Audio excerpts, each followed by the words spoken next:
Ray Tan, regret nothing. Ray Tan, regret nothing. Give it up for Ray.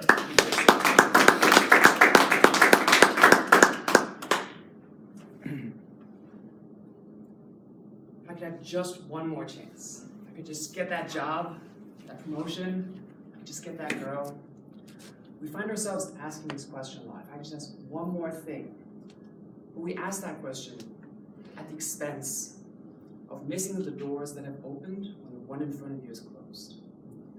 I found myself, like many other young men, graduating college a few years ago, and I had my eyes on one job.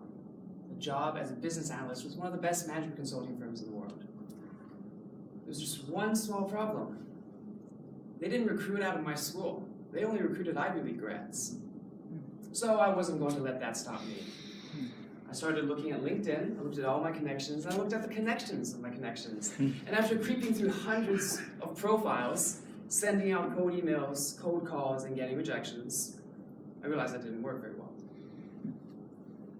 I started carrying a portfolio around with my cover letter, resume, business cards, giving it to anyone who would take it. I felt like one of those immigrants on the Vegas Strip. Will you take it? Will you take it? I wasn't quite as good looking or photoshopped, but I tried to make it work. However, I did find my way in through one method. After searching through LinkedIn connections, I found a lady who was as old as my mom, who graduated from Ohio State and worked at the firm for 12 years, made partner, and now she's a dean in Chicago. So what did I do? I called her up. I said, hey, I'll come drive you, meet you, can I have 15 minutes of your time? She's like, sure. So I drove up to Chicago, and she said, I'm sorry, Ray, I'm busy.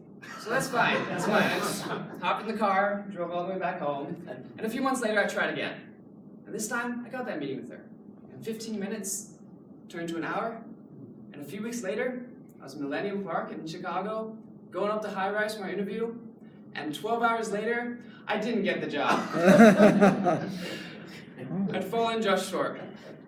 And for a while, because I'd prepared 5 years for this, this was all I could see. I was like a horse with blinders that had tripped at the finish line.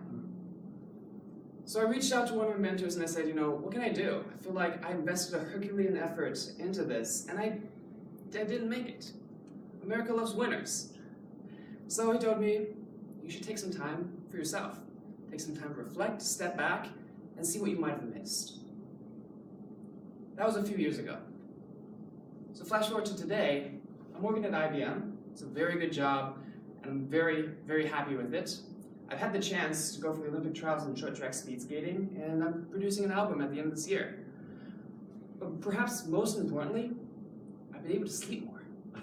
Among other things like eating more healthy and, of course, having a robust relationship with my friends and family. For the 5 years that I was searching for the job, perhaps suffered a little.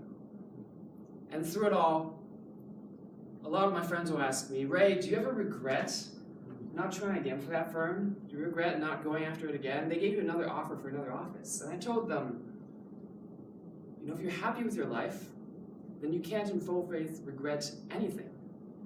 Because every action you took, every win, every loss, every event that transpired brought you to today.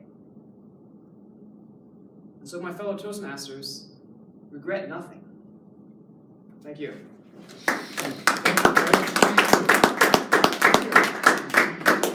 You have 2 minutes to fill out your ballot.